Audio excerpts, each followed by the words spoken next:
Hello guys! Magandang buhay! So ayun nga guys, pumunta akong Pakistani store at tingnan nyo naman itong nakita kong gulay.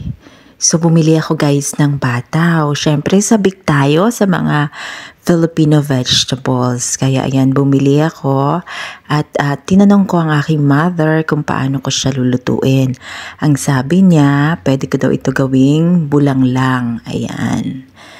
So, today, gagawa ako ng ating gulay na bulanglang. Ayan, syempre guys, lilinisin muna natin siya. So, ayan guys, ganito daw siya linisan. Kasi medyo mura pa. Ayan, tatanggalin ko yung matitigas na part. Ayan, kasi maliliit pa naman yung kanyang mga buto. Ayan. Pag malambot pa daw ang buto, pwede pang balatan. Pero pag hindi na, pag matitigas na kagaya nito, malalaki, yan, ganyan siya guys. Para siyang patani. Yan. Yan.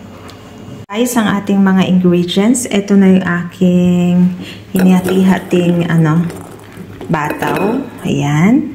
Haluan ko siya ng hipon. At syempre, gigisa ko siya. Merong bawang, sibuyas at kamatis. Tapos, halagyan ko ng kalabasa at green beans. Ayan. So, ayun guys. Gisa na tayo. So, ayun guys. Ginisa ko na ang bawang, sibuyas at kamatis. So, ayun guys. Nilagay ko na yung shrimps at saka yung bataw. Gisa natin siya. Nilaga at pinalambot ko nga pala muna guys separately itong bataw.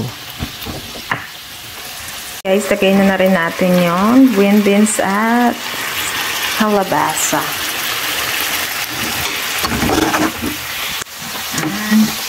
Guys, ready na siya. Lagyan na lang natin ng konting pepper and salt. Yummy! Luto na siya.